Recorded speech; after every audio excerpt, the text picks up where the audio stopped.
Hello! Get ready with us, samal ajal kui me räägime piinlikutest asjadest, mis meil koolis on juhtunud. Põhimõtteliselt mul oli siis niimoodi, et mul oli vist keemias või füüsikas mingi töö ja siis minul ja sõbrannal põhikoolis oli välja mõeldud nagu super gameplan, kuidas me cheatime selles töös ja meie õpetajale nagu täiega vahele, nii et me saime mõlemad ühed selle töö eest.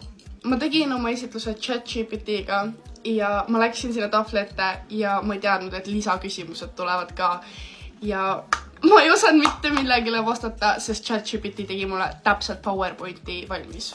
Ma isegi ei lugenud seda läbi. Aga austaldes meil ei ole enam nagu siukseid probleeme, sest me mõlemad leidsime enda jaoks siukse äpi nagu Astra AI.